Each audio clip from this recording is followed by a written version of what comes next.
Olá, sejam bem-vindas a mais um episódio do Pode Protagonizar. Eu sou a Monique. Eu sou a Gabi. E eu sou a Marina. E hoje nós estamos aqui para receber mais uma convidada, mas como vocês sabem, antes da gente apresentar quem a gente vai receber, a gente faz aquele clássico pedido.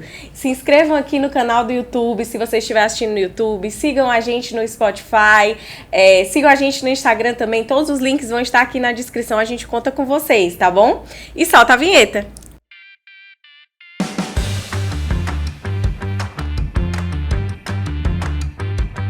Vamos lá, hoje a gente vai receber uma convidada, eu vou dizer logo o nome dela, que eu adoro o nome dela, é a Débora Ximenes, do DX Advogados. E Gabs, como sempre, como de costume, leia aí o currículo da nossa advogada convidada hoje, que é grande, eu sei. Vamos botar na descrição também para ajudar o pessoal, mas vai, leia aí o currículo, por favor. Exatamente. Hoje a gente não tá pra brincadeira, viu? Porque a gata, ela arrasa. Eu vou aqui ler o currículo dela.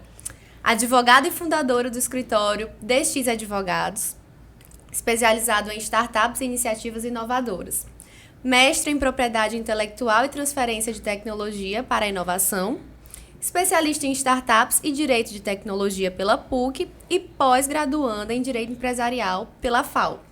Mentora cearense do ano pelo Ceará Awards em 2022 e Top 5 em 2023.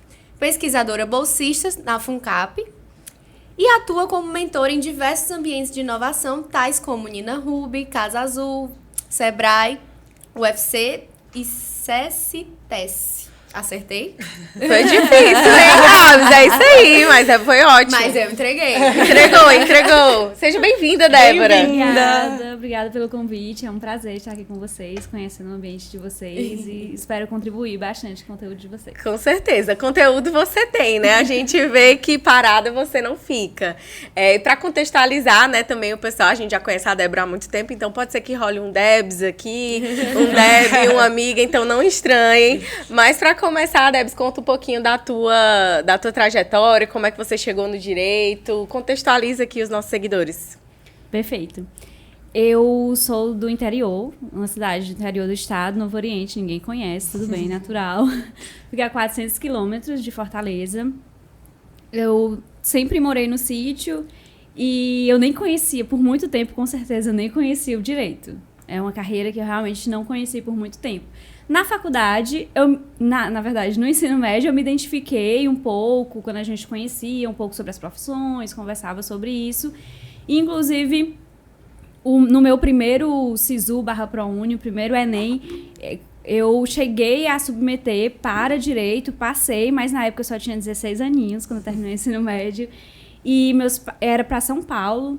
E meus pais não tinham a mínima condição de permitir que eu fosse para São Paulo. Enfim, era muito jovem e também precisava de um investimento financeiro muito grande. Na época, eles não tinham essa condição. Mas eu fiquei com aquilo na minha cabeça. E depois eu conheci uma amiga que trabalhava na promotoria. E ela me falava muito bem do direito. Enfim, tive a oportunidade de também trabalhar na promotoria antes da faculdade. E foi lá que eu conheci o direito. E quando eu conheci aquele mundo, eu tive certeza, agora muito mais do que na época que eu me identifiquei no ensino médio, eu tive certeza que era o meu lugar. E eu sonhava com aquilo todos os dias. Eu via o pessoal, gente, na verdade, me encantei só pelas roupas do direito. Aí depois, Joaquim, startups, sem usar roupas do direito. Mas eu realmente me encantei e eu decidi que eu iria ser promotora de justiça. Então, quando eu entrei na faculdade, né, todos têm esse sonho de ser juiz, ser promotor.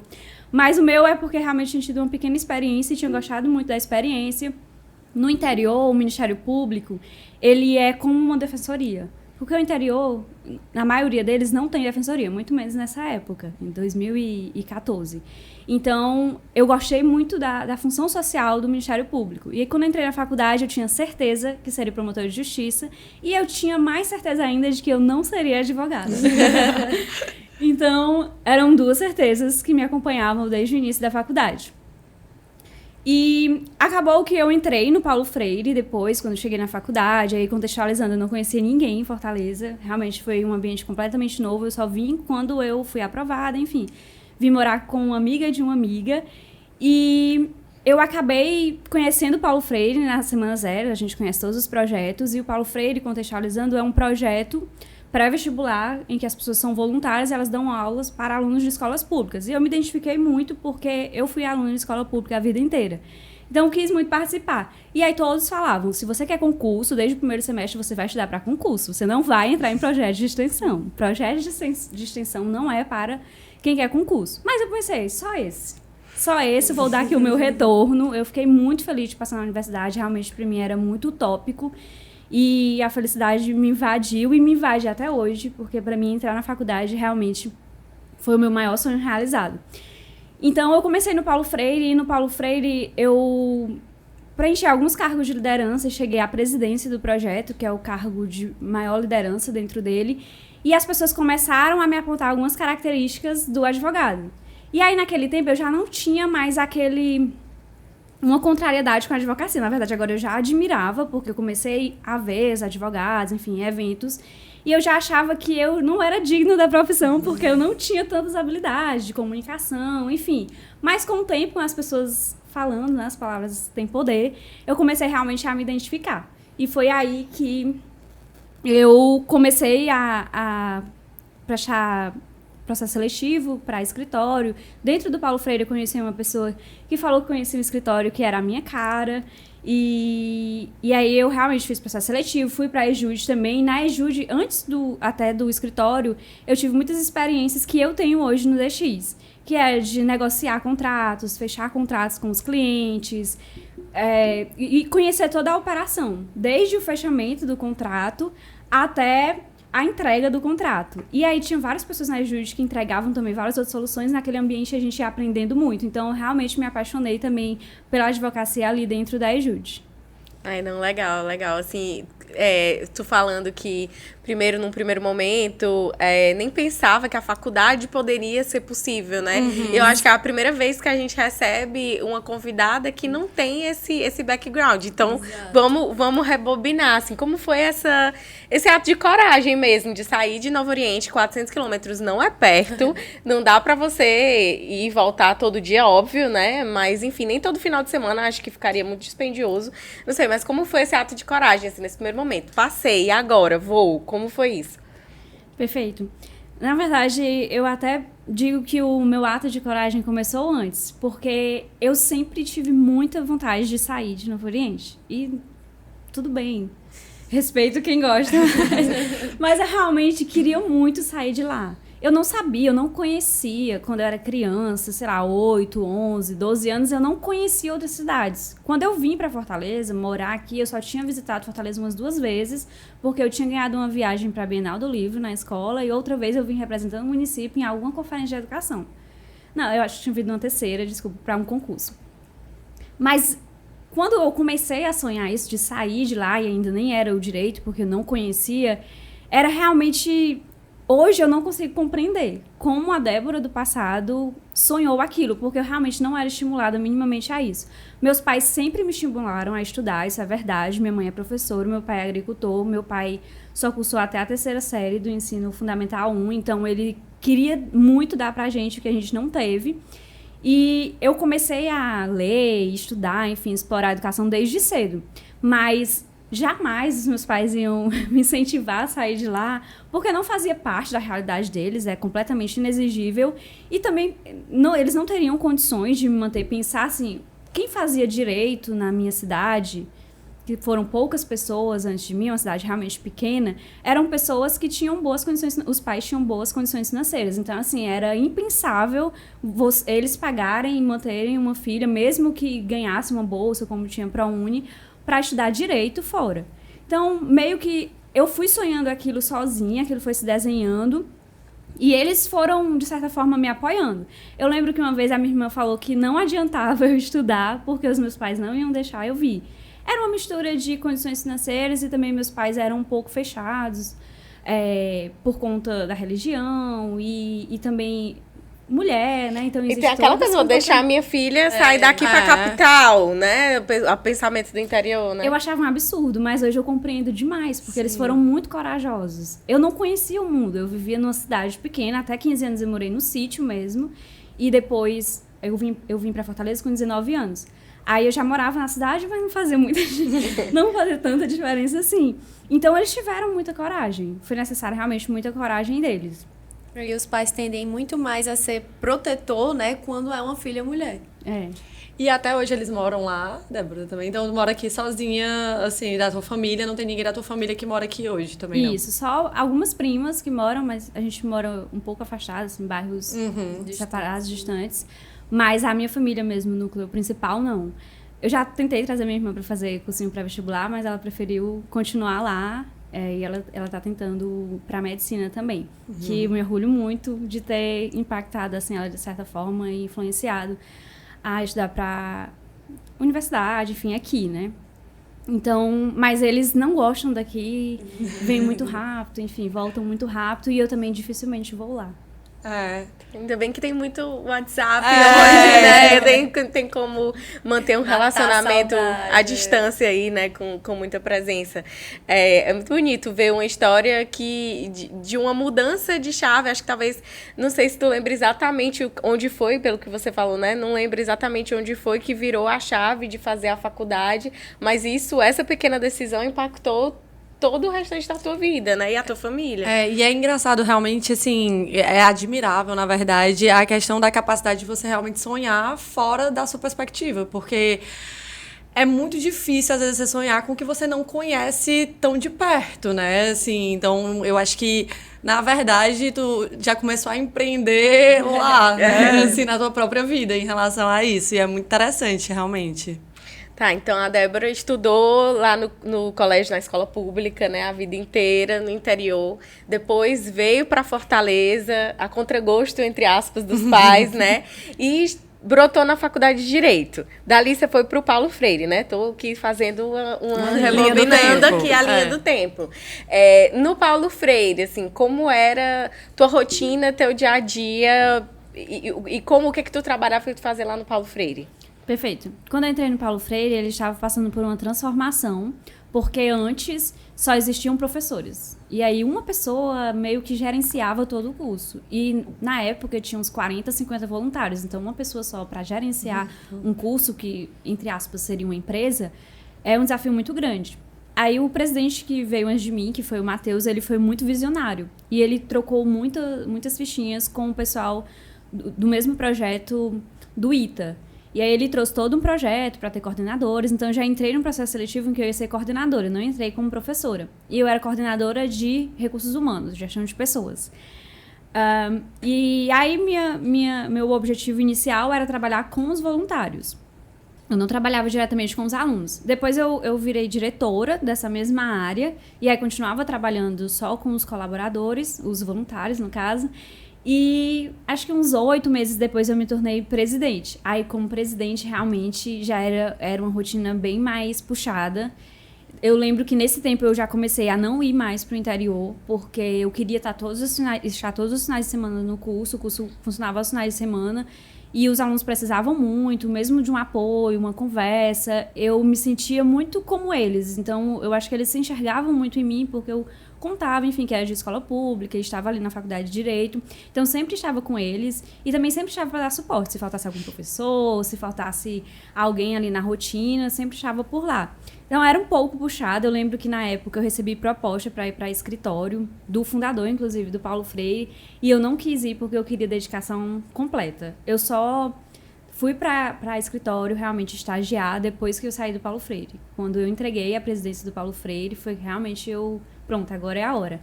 Aí entrei em vários outros projetos de extensão, né? Também o plano inicial foi por água abaixo. Então, além da sua irmã, você serviu de inspiração para muitos outros jovens que passaram pelo Paulo Freire. As pais que história. E depois, você disse que teve aquela ideia de que entrou para fazer concurso, aí não podia entrar em grupo de extensão. Como é que foi depois do Paulo Freire? Como é que surgiu a EJUDE? Pronto, o Paulo Freire era a única exceção, né, que eu ia abrir realmente para entrar em grupo de extensão.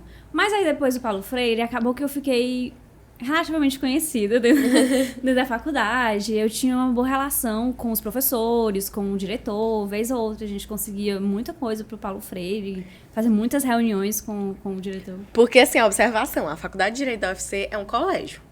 Vamos fazer esse contexto, assim. É um colégio no que eu digo. Todo mundo se conhece. Então, quando você vai ali crescendo num projeto, você acaba conhecendo tanto os alunos quanto o corpo de professores e coordenadores, né? E como também a faculdade, né, a FD, ela é muito formada pelos projetos, né? Não tem como a gente pensar a FD só com a grade curricular, sem contar com a grade de pesquisa e extensão, né? Isso. Então, o Paulo Freire te deu essa visibilidade interna. E aí, depois disso, como foi?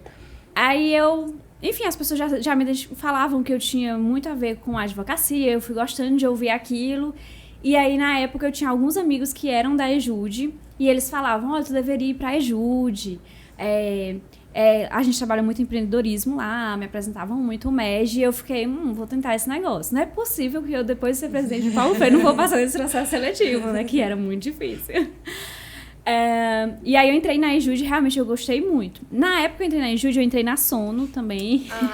Porque eu já tinha simulado no primeiro ano, desde o primeiro semestre, mas eu queria mesmo ser voluntária. Eu entrei na mesma época e também entrei no centro acadêmico, por já conhecer muitas pessoas, né? Então, acabei entrando no centro acadêmico também.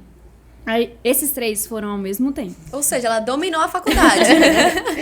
Mas, por incrível que pareça, eu adoro todos esses projetos e eu conheci muitas pessoas nesses projetos, mas a maioria das pessoas vão lembrar de mim pelo Paulo Freire. Sim. Porque realmente foi onde eu me dediquei mais, eu dei tudo de mim e eu me descobri demais. Então, ali, eu acho que eu contribuí muito para o projeto, mas ele contribuiu muito mais para mim.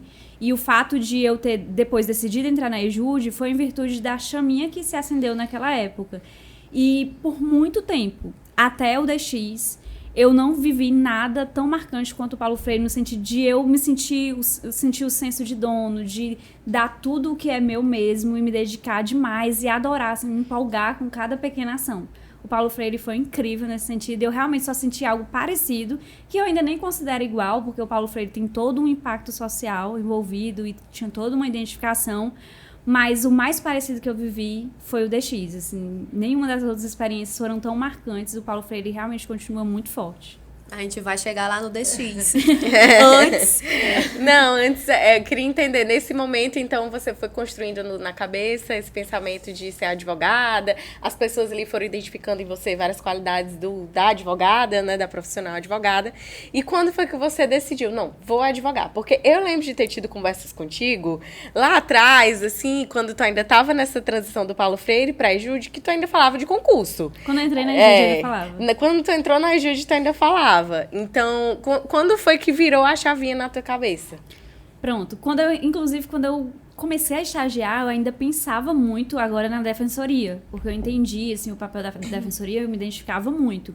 E aí eu lembro que até quando eu comecei a estagiar em escritório, e ali conhecendo as atividades da EJUD, que foi mais ou menos no mesmo tempo, eu entrei um pouquinho antes na EJUD, mas a diferença era pequena, eu ainda pensava, não, eu vou aprender aqui a ser a melhor advogada possível, o escritório realmente era muito bom, eu tive uma experiência incrível como estagiária, e aí depois eu vou ser defensora. É porque o defensor, ele é um advogado. Uhum. Então eu tinha muito esse pensamento.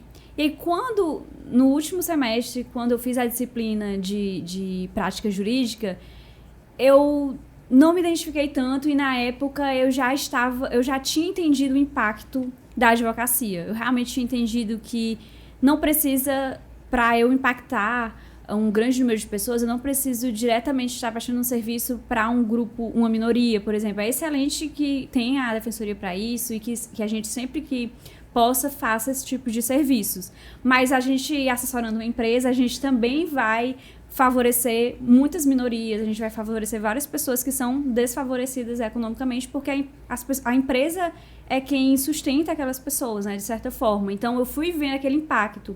E mesmo nas mínimas ações a gente trabalhando como advogado, a gente percebe o quanto a nossa ação como advogado faz diferença. Uhum. Né? Independente do polo em que a gente esteja, das partes, faz a diferença. Aquela pessoa confia muito no advogado. O advogado é uma função de confiança. Então, eu comecei a ver a advocacia, estagiando e estando na EJUD também, como uma carreira tão linda como todas as outras. Porque muitas vezes a gente não enxerga isso, né? Muitos advogados não enxergam isso, ou a gente na faculdade não consegue entender isso.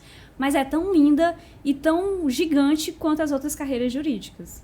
Isso, não precisa você estar sendo um juiz ou um defensor, apesar de, enfim, essas profissões, essas carreiras também terem um impacto muito grande. Você consegue impactar no meio privado também, né? Sem ter que estar num concurso. E é natural também, eu acho, que passe pela cabeça de, poxa, imagina a cabeça da Débora, que tá saindo do interior, e aí, não, eu vou então para uma carreira pública, porque eu quero impactar. Então, é natural que você tenha pensado isso primeiro, e que bom que a faculdade te deu meios e oportunidades de você enxergar tudo. Por isso que eu acho que um dos melhores conselhos que eu recebi quando estava entrando na faculdade era assim: aproveite a universidade como um todo. Sim. Viva a faculdade, viva o ambiente, viva os projetos, preste atenção no que você está fazendo. Que é daí que você vai crescendo, né? E eu acho que, assim, um dos maiores ativos realmente da FD é isso, em questão do empoderamento que se dá para os alunos, né? Porque os alunos, na verdade, que fazem sua própria faculdade.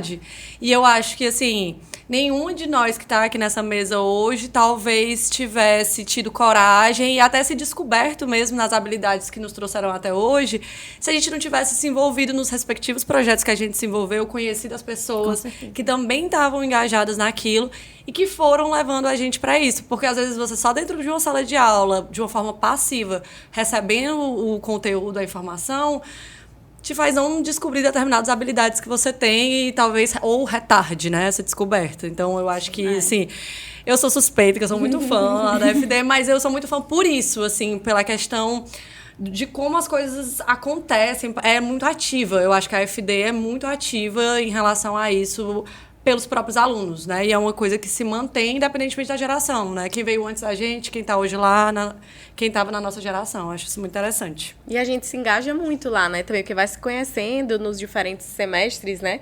A Debs era um antes da gente? Acho que é até mais. Depois. Eu acho que dois? era um ano. Um ano de diferença, um né? ano, Acho que Um ano mais nova, no caso, né? E a gente, mesmo assim, tinha contato e tinha a oportunidade de conversar. Isso, pra mim, é brilhante. Sou muito fã Eu da acho que FD a gente também. chegou a se aproximar na Sono. Foi. Não foi que eu participei, eu acho que uns 5 anos, a faculdade inteira. Eu participava. Antes de entrar na faculdade, eu já tinha participado da Sono. Ó, De Sono, te simulacro, amo. Sono, pra quem não conhece, a simulação da ONU. Exatamente. Que acontece e que pode ser de vários cursos, né? Fica aí a dica. Exatamente. Alunos do ensino médio, direito, comunicação, jornalismo, direito, enfim, @sono. Vamos fazer propaganda aí. Vamos marcar da Sono. todos os projetos. Vamos fazer publi de todos os projetos. Atenção, @sono, @vencejude. Vamos fazer, que aí vocês divulgam a gente também. Eu acho que foi por causa dela que eu fui perdendo esse medo de falar em público, porque você tinha que ir lá e fazer quase um teatro, um discurso. Então isso é muito importante, assim, toca a gente de todas as maneiras possíveis. Massa. E Débora, e disso para desenvolver a ideia de abrir o escritório, como é que foi? Porque você poderia estar advogando em outros escritórios, em outras formas. Como é que foi esse caminho, já como profissional advogada, doutora Débora? E não só abrir o escritório, mas ir para esse ramo de startups, de inovação. Como é que foi chegar nesse ramo tão específico? Perfeito. Eu costumo dizer que algumas coisas na minha vida profissional, elas foram movidas pela aleatoriedade, né? É isso que a gente chama de Deus, né? As coisas acontecerem realmente pelo plano de Deus, porque eu não planejava. Primeiro, eu não planejava ser advogada quando eu entrei. Depois, na EJUD, eu já comecei a trabalhar com contrato, societário e um pouco de propriedade intelectual, que são as áreas que eu trabalho até hoje e são as minhas áreas de maior especialidade. No escritório, eu também fui para a área civil, que abarcava essas áreas. E no escritório, quando eu era estagiária, a gente estudava muito sobre empreendedorismo, sobre inovação, tinha acesso a várias obras, havia um estímulo muito grande para a gente estudar sobre isso. E, inclusive, na Sono e na EJUD, na Sono eu sempre participava dos comitês em que a gente discutia tecnologia, e na EJUD a gente vivia o empreendedorismo, e existiam muitas formações sobre, enfim, a gente falava sobre isso o tempo inteiro. Então, eu já gostava muito desses temas e eu só podia conversar esses temas com pessoas da EJUD, né? Porque no restante da faculdade já era um pouco mais de empreendedorismo, né? De tecnologia a gente já conseguia dialogar com outros. Então eu tinha muita vontade. E no escritório eu estudava bastante sobre isso. Mas não existia muita perspectiva porque eu não conhecia esse mercado. E acabou que quando eu encerrei o meu tempo de estágio, o meu primeiro processo seletivo foi para um escritório que já trabalhava no ecossistema de inovação. E eu achei incrível, porque eu já tinha várias empresas do ecossistema de inovação que eu já conhecia, eram assessoradas pelo escritório. Quando eu vi, eu fiquei muito animada. E aí eu comecei a trabalhar e assessorar empresas de startups que eu já conhecia, só como curiosa. E era muito incrível, porque foram startups muito grandes, assim, startups que iniciaram aqui o ecossistema de inovação. Então, eu fiquei muito apaixonada. E desde o começo, eu comecei a ser estimulada também a participar de algumas atividades voluntárias no ecossistema, como, por exemplo, a CCTS, que é uma secretaria do governo do estado de Ceará, eles têm várias jornadas de startups. Então, eles, inclusive, trabalham isso em escolas públicas no interior, o que é muito interessante. Tem vários projetos de Crateús, que é a minha região, e outras regiões que antes seria muito difícil eles trabalharem isso se não houvesse essa iniciativa do Estado. E aí eu comecei a ir para esses ambientes para dar mentoria. Mas a verdade é que naquele começo eu estava aprendendo. Então eu pesquisei materiais, eu assistia vídeos, eu lia materiais muito bons sobre governança para startups e eu ia para lá e me jogava e realmente era difícil porque mentoria é diferente de uma palestra. Na palestra você prepara a sua apresentação e leva. Na mentoria você é uma consultoria. Então você vai, você não sabe o que a pessoa vai te perguntar. E aí meio que eu não tinha tanto medo, não tenho como dizer que eu não tinha, né? A gente sempre tem uma insegurança. Mas a gente já fazia isso na Ejude. Na época da Ejude a gente fazia umas consultorias, assim, a gente ia para os eventos e respondia a dúvidas do pessoal. E eu fui para muitas reuniões de clientes também e precisava estudar antes para responder as dúvidas dos clientes. Então, aquilo me chamou muita atenção e eu mergulhei realmente nesse ambiente e tinha espaço para isso, recebi muita confiança do escritório para isso, então eu mergulhei cada vez mais profundo no ecossistema de startups e gostei muito. Hoje eu não me vejo trabalhando em outro ambiente, os clientes e startups são maravilhosos para se trabalhar, eles realmente são incríveis, tem muitos jovens, tem uma galera super nova, que já começa a ficar velha, realmente novinhos, já, assim, tem iniciativas, essas iniciativas do governo do estado, iniciativas da própria UFC, o pessoal nos primeiros semestres, já desenvolvendo startups, então eu fiquei realmente muito apaixonada. E aí, na verdade, abrir um escritório não estava nos meus planos. Desde quando eu estagiava, que eu queria, ali eu já pensava realmente em advogar, eu pensava em trabalhar em sociedade, né? Eu tinha muita vontade de se tornar sócio desse escritório. E depois, quando eu entrei no escritório, depois de formada, eu entrei em um escritório pequeno, porque eu tinha vontade de me tornar sócia. E realmente depois eu me tornei sócia do escritório. E eu queria muito realmente trabalhar em sociedade. E ainda quero, na verdade, né? Para o futuro do DX. Mas depois de 3 anos advogando, enfim, no escritório, eu recebi um conselho uma vez que serve para todas as áreas da nossa vida. A gente sempre tem que refletir se onde a gente está é o melhor lugar para aquele momento. Em todo o tempo que eu permaneci no escritório, com certeza era o melhor lugar para mim. Mas em determinado momento eu refleti se agora era o melhor lugar. E eu sinto, e agora vocês sabem um pouco da minha história, eu sentia que eu devia muito à Débora do passado.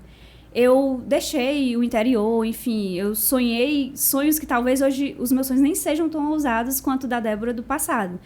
E eu deixei a minha família, de certa forma, existe um peso muito grande nisso, porque eu vivo separada dos meus pais, das minhas irmãs, da minha família como um todo. Eu tive vários primos nesse intervalo que eu não tive nenhuma possibilidade de conviver, porque eu vou para lá 1 ou 2 vezes por ano. Enfim, existem várias renúncias associadas a isso e não é fácil. Com o tempo eu criei, de certa forma, uma armadura para viver aqui de forma bem desligada. De certa forma eu sou um pouco desligada, porque se eu me ligar muito eu vou sofrer muito mais.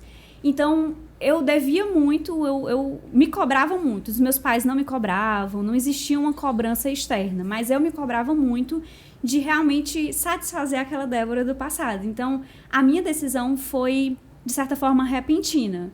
Não havia um planejamento para isso. Nem quando eu saí do estágio, enfim, durante o tempo no escritório. E foi uma decisão ousada também, porque não havia, assim, como não havia um planejamento para isso, não havia nenhuma organização financeira, de certa forma, para isso. Então, eu arrisquei por muito tempo um cenário em que em 6 meses, por exemplo, eu não faturasse de forma alguma. Eu teria ali o suficiente para uns 3 meses de sustento meu, porque eu não tenho família aqui, então todos os meus custos são custeados por mim, né? Então, existia ali um planejamento, de certa forma, apertado. Foi ousada, mas foi a melhor decisão que eu tomei até hoje, com certeza. Era o que eu ia perguntar. Muita gente não tem coragem, né? Por conta do dinheiro. Mas eu tenho algumas perguntas antes até do DX. Como é que foi esse momento em que você virou sócia com os meninos ainda no antigo escritório? Porque eu imagino que deve ter tido também um momento em que você se posicionou para isso, né? E também imagino que não deve ter sido uma coisa fácil internamente, que eu digo, porque você é você é mulher bem mais nova do que eles, que já estavam na carreira há um tempo. E eu queria saber como é que tinha sido essa tua abordagem, desde o momento em que você pensou nisso até de fato externalizar. Felizmente, desde quando eu entrei, eles já tinham essa mentalidade. Então, quando eu fiz a entrevista, eles já cogitaram essa possibilidade. Óbvio que eu precisaria ter uma curva de aprendizado muito grande, enfim, mostrar serviço. E a gente que é mulher, a gente já se prova todos os dias, né? A gente precisa se provar o tempo inteiro. Então, desde o começo, eu também mergulhei muito, porque eu queria muito mostrar serviço. Na verdade, no outro escritório, eu já tinha vontade de me tornar sócia, então agora era uma nova possibilidade. Então, eu trabalhei muito para isso, mas eu não precisei incutir essa ideia na cabeça deles, porque já existia isso, né? Agora, assim, não tinha sido oferecido para ninguém a sociedade, então não existia assim, um precedente. Porém, existia, da parte deles, essa iniciativa de incentivar. E aí, com o tempo, acho que um ano e meio, talvez depois, que eu estava no escritório, 2 anos, não lembro ao certo, veio a possibilidade, com metas, enfim, e se concretizou.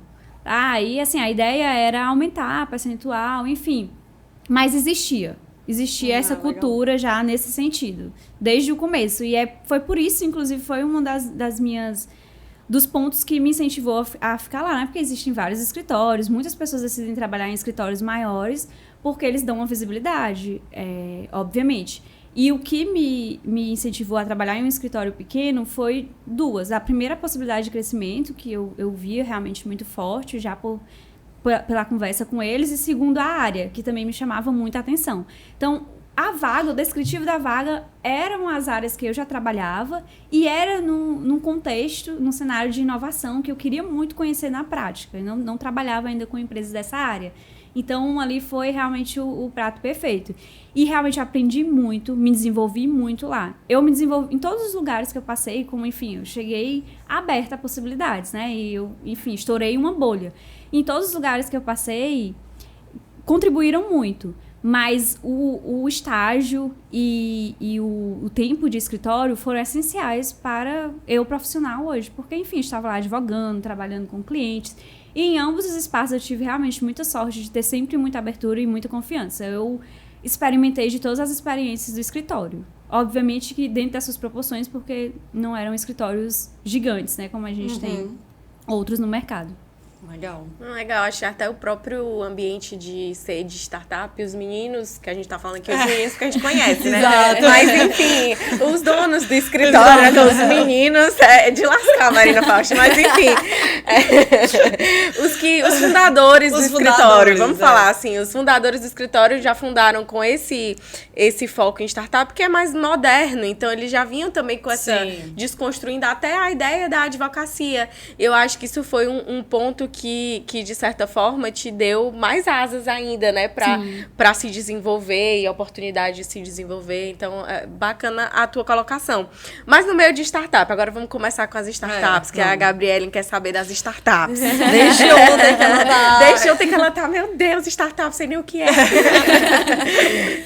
Pois é, eu já ia adiantar, ó, pra quem não sabe, que nem eu, criminalista que caindo de paraquedas... Se eu pudesse, né, esclarecer também um pouquinho para as nossas pessoas que estão assistindo, o que se trata de startup, qual é a definição, o que tu lida com isso. E eu já vou guardar outra pergunta que surgiu aí da tua fala, mas primeiro essa que é mais importante para contextualizar. A gente tá vendo então que o pessoal de startup não comete tantos crimes, né?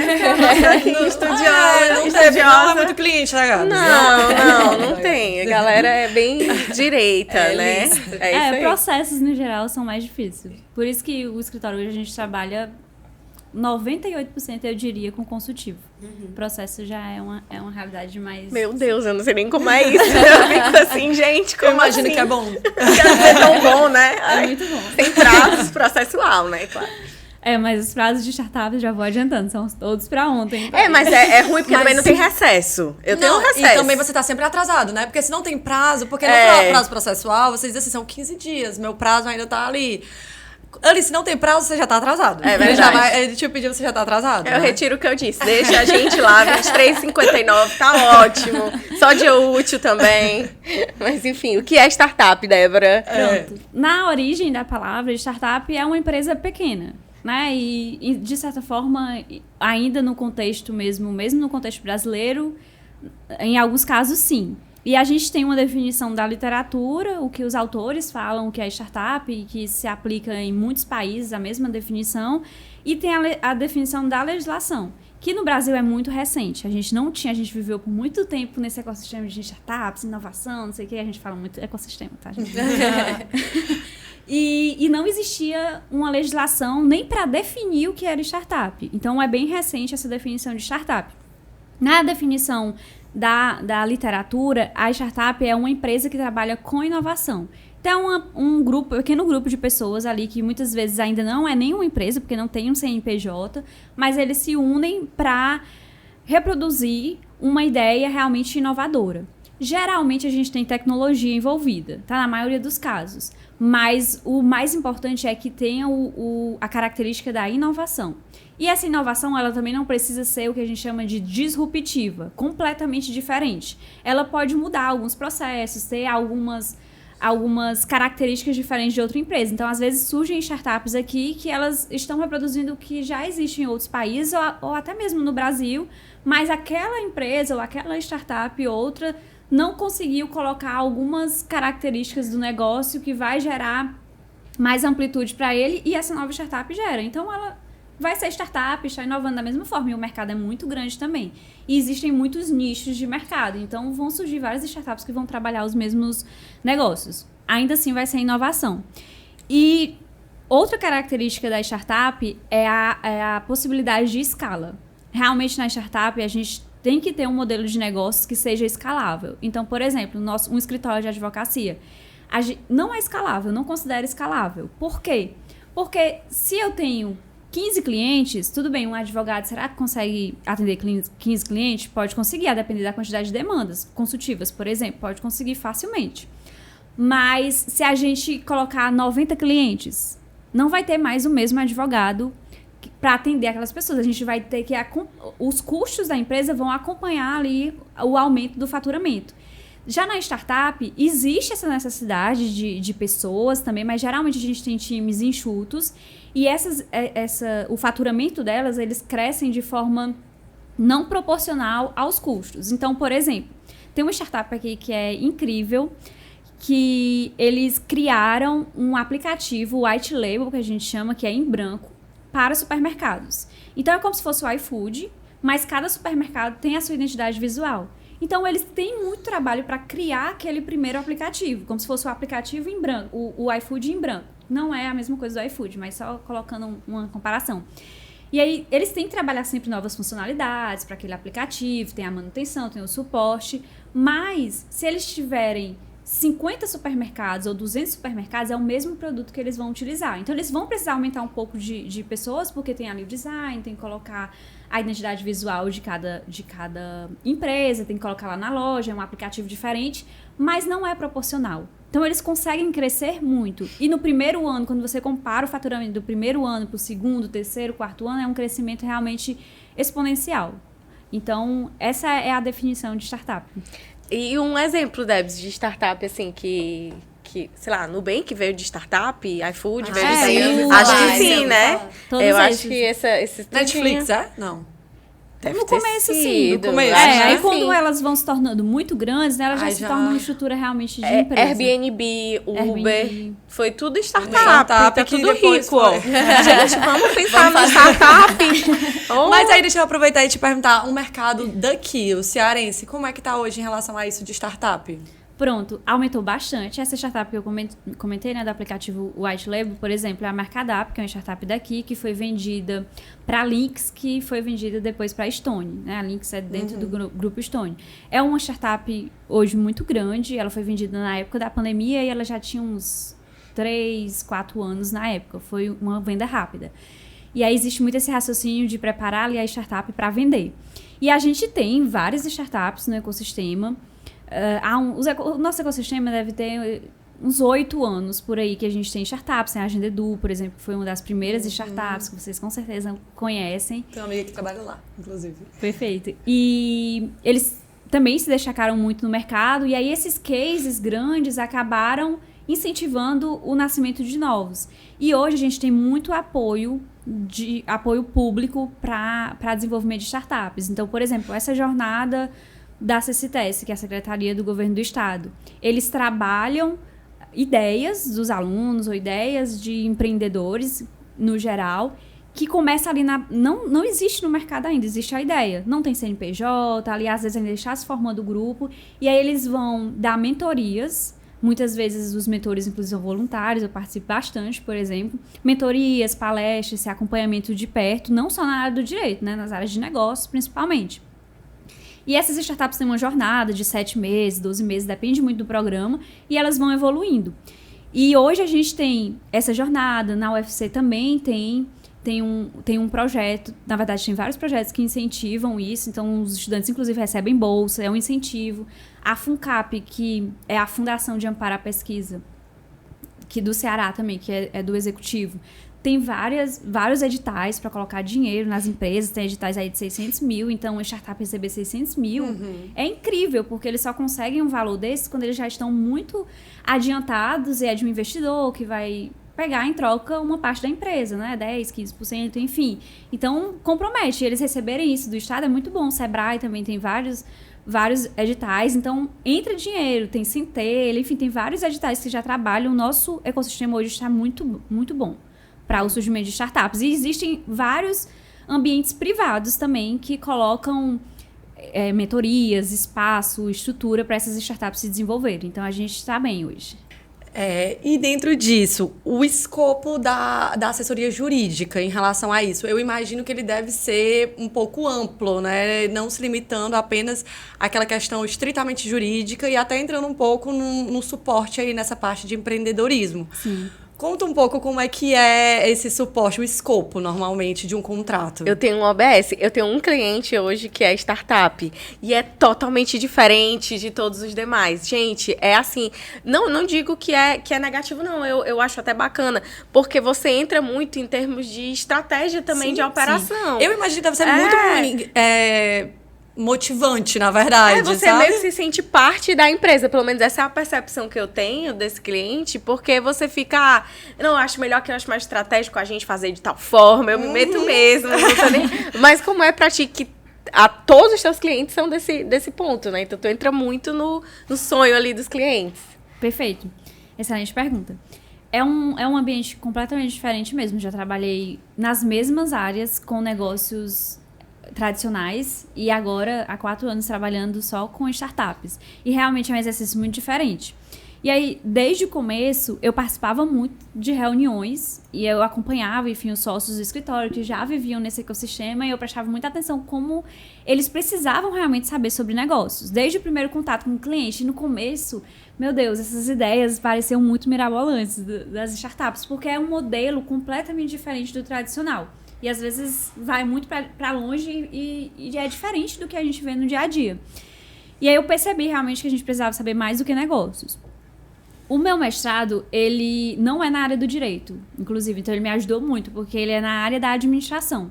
Então, embora seja propriedade intelectual, é voltado para a inovação e também existem muitas disciplinas da área de negócios, tá? Gestão, enfim, vários conceitos que eu trabalho com os meus clientes eu vi no mestrado, por exemplo. Mas mais do que isso, eu comecei a também ir para muitas bancas, até postei semana passada, todo dia tinha uma banca de pitch. O que é isso? A gente vai assistir o pitch, a apresentação da startup. No pitch ela vai mostrar o que é a startup, ela vai querer me vender. Eu estou lá como se fosse um investidor, né, uma pessoa do mercado que vai assistir ali aquele pitch. Ela vai falar sobre o problema que ela está solucionando, qual é a solução, o que eles já têm, quanto eles já andaram. Então, nesses 4 anos eu sempre participei desses ambientes e eu ia no começo como legal. Eu ia lá como direito, eu ia comentar só as questões jurídicas, que às vezes não tem muito, né? Não dá para entrar muito ali. E se tem, são em áreas totalmente diferentes. Não tem como a gente dominar o marco legal do saneamento básico, sendo que eu não trabalho com isso no dia a dia. Então, mas indo para esses ambientes, eu comecei a aprender com as pessoas que estavam lá e que eram mentoras da área de negócios. Então, todas as vezes que eu ia, eu aprendia. E também estudei muito sobre isso. Tinha disciplina no mestrado também, só de empreendedorismo. A gente trabalhava pitch, como montar um pitch, estruturar, enfim. Fui aprendendo sobre isso, juntando a prática e o acadêmico.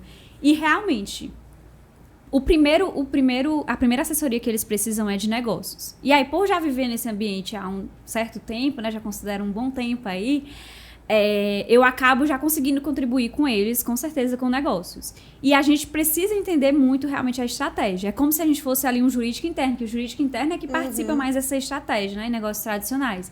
Mas a gente, como startup, não existe esse jurídico interno. Então, a gente é o jurídico interno, a gente é tudo.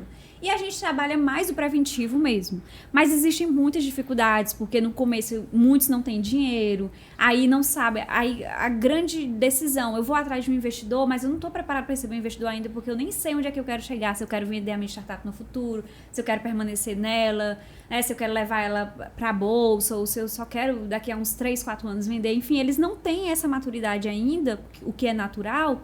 E aí trazer um terceiro é muita responsabilidade. E aí existem sempre essas grandes decisões. E como advogada, a gente não pode dar respostas de sim e não. Num consultivo tradicional, a gente vai dizer ali o que pode, o que não pode, e a gente quer muito que a empresa siga, porque ela tem uma estrutura para seguir. Mas na startup não tem. Isso, startups no começo, não vai ter essa estrutura. E mesmo startups maiores, elas também, quanto maior, mais risco ela já está assumindo. Então, questão de vínculo trabalhista e PJ o tempo inteiro. Eu tenho que mostrar para eles o que é correto, mas eu não tenho condições de dizer para o meu cliente que ele precisa assinar a carteira de trabalho de todas as pessoas, porque senão a startup não vai funcionar. Então, o que é que eu vou trabalhar com ele nessa parte de prestação de serviços e CLT? Eu vou colocar para ele um modelo de prestação de serviços que realmente seja prestação de serviços. E eles conseguem trabalhar bem com essa liberdade. Então, em muitos dos casos, é realmente uma prestação de serviços. Aí, quando não é, eu vou colocar todos os riscos, né? Então, ele vai saber dos riscos. E aí, se assumir, ele assume. Mas eu vou ali até o final da decisão tentando diminuir esses riscos. Mas eu não posso chegar com um sim ou não, porque aí ele vai procurar outro advogado. É isso aí. Não, tu tocou no assunto aí que me tocou, porque eu fiz exatamente esse estudo de pessoa jurídica e CLT para o meu cliente startup que eu citei. E eu fiz um parecer para ele bem completo, explicando exatamente os riscos, valores ali por cima e tal. E ele foi o cliente que leu, assim, de verdade. Sim, ele leu, muito. ele tirou dúvida, ele quis entender, assim, eu achei belíssimo. Adoro quando é ele que me liga. Com todo, né? Adoro os outros clientes também. Eu gosto de todos. Não, mas, assim, me parece, Debs, que é um ambiente bem moderno, né? E aí, dentro desse assunto, eu tô curiosa para saber qual foi o dado que hoje a nossa acadêmica trouxe. Queria agora ver o nosso Data Gabs. É o teu momento, Gabs. Traz aí os seus dados. Pronto, Débora. O Data Gabs a gente traz para a mesa, né, um debate a respeito de estatísticas, de dados acadêmicos. Você falou também que fez mestrado aí, então você já está familiarizada com esse âmbito. Né? E eu trouxe aqui um dado sobre o empreendedorismo, né, que você já vinha falando da questão dos investimentos. E aí eu trouxe uma questão do IBGE, que ele fala, uma pesquisa de 2022, que o percentual de empreendedoras em relação ao total de negócios desse ano de 2022 chegou a 34,4% em 2022. Assim, ao meu ver, leigo, né, parece ser um percentual pequeno. Só 34% dos negócios firmados em 2022 são empreendidos por mulheres. E outro dado também que me chamou a atenção em relação a essa estatística do IBGE foi que grande parte dessas mulheres criam o seu negócio por necessidade. E não por, tive uma ideia brilhante, vou aqui colocar pra frente pra ver o que eu consigo com isso. Foi realmente por necessidade. Então aí eu te pergunto, né? Você nota uma diferença em questão de investimentos quando é uma CEO mulher, um CEO homem? Como é que você nota esse cenário na sua prática do dia a dia? Perfeito, excelente, Gabs. Inclusive, a gente já trabalhou alguns momentos sobre empreendedorismo feminino com empreendedoras da área de startup e a gente sempre traz assim, dados semelhantes, né? Realmente, ainda é um número muito pequeno e há dados também do Sebrae, inclusive, que mostram que elas têm mais dificuldade de ter acesso, principalmente por meios tradicionais. Então, um empréstimo bancário é mais difícil, tá? Felizmente, a gente está evoluindo e, inclusive, um ramo de startups que tem crescido muito são startups de impacto social, ambiental, enfim. Então, a gente também tem uma abertura maior para mulheres empreendendo. Mas isso aqui é o lado bom, né? A gente pensando positivamente. Mas, na prática, realmente, ainda há muito esse preconceito. Eu não diria dos investidores em si, mas até pensando um pouco, todas as operações de investimento que eu já participei foram com homens. Foram empreendedores realmente homens. E existem sim negócios no mercado de empreendedoras. E eu já tive a oportunidade também de trabalhar com muitos casais. Né? O casal ali, um é CEO, o outro é CTO, vice-versa. Um está na tecnologia, o outro está na frente do negócio, ou algum na operação. E a gente sempre faz esse exercício de conversar também, que foi uma experiência que eu tive que também me motivou muito no começo no ecossistema de inovação, que foi um grupo de mulheres. Na época foi criado um grupo de mulheres antes da pandemia, a gente se encontrava para conversar sobre os desafios do empreendedorismo feminino. E aí muitas relatavam, dessas que trabalhavam com maridos, que muitas vezes os clientes ou os parceiros estratégicos, quando iam para uma reunião na empresa, a primeira pessoa que eles se referiam eram ao marido. Quando, às vezes, ela que era CEO, ela que era a líder da startup. Ou então se referia a ela como sendo a esposa dele e não a CEO ou a CEO, né, a chefe de operação. A sócia, né? A sócia. Exatamente. Então, há sim essa dificuldade, tá? Isso nos diferentes níveis. E realmente, a gente tem muitas mulheres dentro do ecossistema de inovação, mas é o mesmo problema que a gente tem fora, né, no mundo tradicional, um reflexo do tradicional. Essas mulheres muitas vezes não estão como sócias. Né? Elas estão como coordenadora do marketing, como colaboradoras, mas não estão ali como sócias. Ainda é um desafio muito grande. De fato, os dados são bem verossímeis. E eu fiquei aqui pensando, até viajando um pouco, mas assim, startup, do pouco que eu sei, do que a gente está conversando, eu acho que ela é muito atrelada a sonho, né? Justamente pela questão de inovação. Ela parte muito de uma ideia, muito mais do que de algo concreto, né? E às vezes eu fico me perguntando se isso também não reflete um maior obstáculo que mulheres adultas, que já têm também todos os encargos que a gente sabe que tem da vida adulta feminina, que inclui ali responsabilidades dentro de casa, com filho, com tudo isso, além do trabalho, né, essa dupla jornada que praticamente todas as mulheres assumem, se isso também não impacta um obstáculo de sonhar, né, de você poder realmente arriscar tanto. E eu falei que até ia ser viajando, porque eu achei muito simbólico, porque no começo da nossa conversa a gente falou justamente de como você sonhou, né, dentro assim fora da tua perspectiva, fora disso. E como isso às vezes, para uma pessoa, difícil, realmente, assim, independentemente do gênero, mas eu acho que especialmente no nosso gênero também, assim. E eu não sei se tem uma relação direta, mas me pareceu que pode ser também um fator aí que pode ter. Acredito que sim, acredito, porque geralmente existem pessoas que já empreenderam no mundo tradicional, ou mesmo startup, já venderam e aí criam uma nova startup. Existem, mas isso é exceção. Pelo menos na nossa realidade aqui de clientes com quem eu trabalho é uma exceção. Qual é a regra? As pessoas estão trabalhando e ali no contraturno elas estão desenvolvendo esse sonho, né? Porque elas querem vender aquela ideia no futuro ou querem passar a trabalhar no projeto delas. Então, já precisa desse tempo. Se esse tempo já é ocupado por outras atividades, aí complica muito mais. Realmente já é difícil você ficar à noite, por exemplo, trabalhando num projeto extra. E vocês sabem, né? Porque fazem isso aqui. Então já é difícil. Mas aí, se nesse espaço que seria ocupado por esse projeto novo, por esse sonho, já existem outras responsabilidades, aí complica realmente, muito mais. Então, eu acredito que tem toda a relação. Eu fiquei triste. Não foi nem assim, acho que a palavra não é nem triste, foi realmente reflexiva. Esse momento de pensar, de atrelar um sonho, de que às vezes pode ser que realmente não seja uma coisa que você tenha tempo pra fazer, tipo, pra pensar até numa coisa pra inovar, pra trazer uma novidade, enfim. Acho que até depois eu queria, viu, Gabs, um relatório de esperança, tá? Tô te solicitando. Da esperança. Os dados de 2023, bons, quem sabe? Alguns dados, assim, sabe, que tragam uma... Não, mas muito boa reflexão. E Debs, assim, como mulher, para navegar nesse ambiente, primeiro, você vê muita mulher no dia a dia na prática, assim, uma estatística, a grosso modo, aí, uma estatística que você faz no dia a dia aqui no Ceará, você vê muitas mulheres nesses ambientes ou não? Como empreendedoras. Como empreendedoras. Até que já é bastante, tem aumentado bastante. Aí, geralmente, elas não são a CEO. Entendi. Acontece em alguns casos, mas a maioria dos casos, elas estão ali, pelo menos, entre os sócios. Existem alguns casos interessantes, né? Olha aí o dado de esperança. Como sonhar.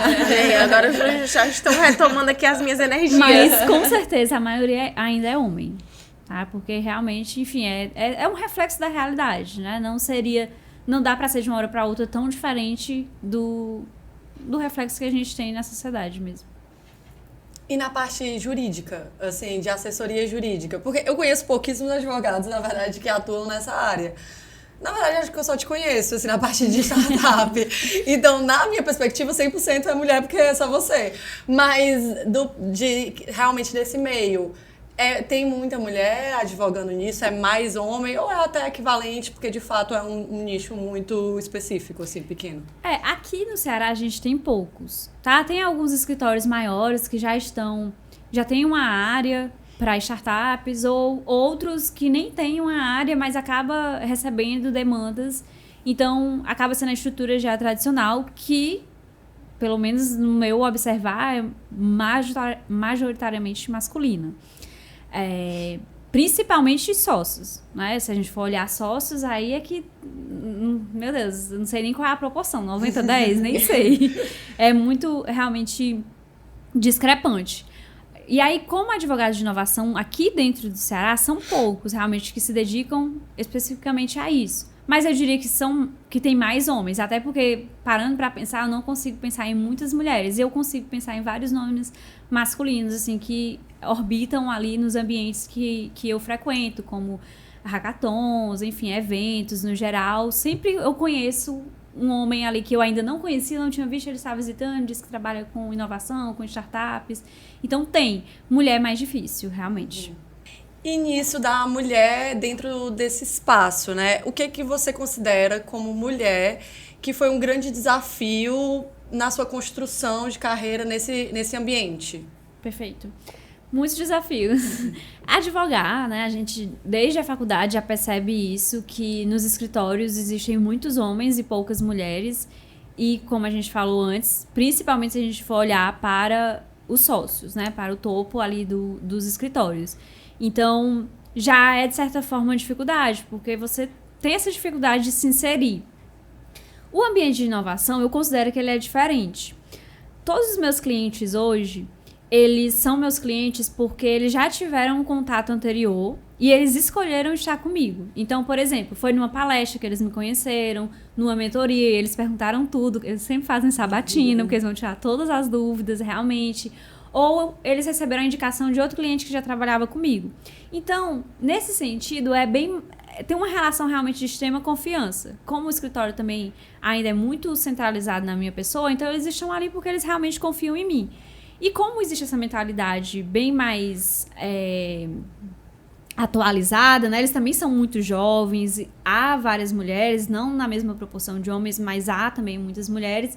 Então, eu não sinto, no geral, tanta dificuldade. Mas se for para pessoas que não me conhecem, eu realmente preciso me provar muito. Então, em eventos, por exemplo, eu ainda entendo que se eu chegar num evento, mesmo que eu esteja vestida de PJ, toda ali trabalhada na advogada, e chegar um homem todo de terno, ele vai chamar muito mais atenção e ele vai passar muito mais confiança, tá? Mesmo que eu esteja lá na palestra falando sobre já estou inserido no ambiente de inovação, mas as pessoas ainda vão duvidar um pouco. Ano passado, quando eu já estava com o DX, eu participei do primeiro evento levando o DX com stand, eu saí conversando com o pessoal que eu nem conhecia, né? Lá pelas tantas eu saí do stand e fui conhecer o pessoal no evento, porque o evento é para isso, né? Pra gente se conhecer mesmo. E aí alguns eu realmente nunca tinha conhecido. Nunca tinha trocado uma palavra, nem sabia que existia. E aí a gente conversou, eu falei, escutei primeiro qual era a ideia da startup, depois falei sobre a importância da assessoria jurídica, e aí passou-se o tempo. No segundo evento que teve, era o evento que tem a premiação, né, que eu recebi o prêmio de mentora do ano passado. Aí quando saiu esse prêmio, realmente que foi um reconhecimento público, algumas pessoas que eu tinha conversado chegaram pra mim e falaram assim, nossa, eu tinha gostado de ti, mas eu não sabia que você era tão experiente, né? Eu não sabia que você estava há tanto tempo. Então, você percebe que mesmo que eu já estivesse ali inserida, eu estava ali com a comunicação verbal, não verbal, profissional, mas ainda assim não passei a confiança que um homem talvez passaria com muito mais facilidade, né? Então, ainda existe essa diferença. Mas, no geral, é mais tranquilo. Com clientes mesmo, no dia a dia, é muito tranquilo. Os clientes, inclusive, eles são muito agradecidos, sabe? Vez ou outra tem declarações, assim, de agradecimento, de carinho. É muito bom você trabalhar nesse ambiente. Não há muitas cobranças, porque a gente estabelece prazos. Mesmo não havendo prazo, a gente estabelece ali em comum acordo.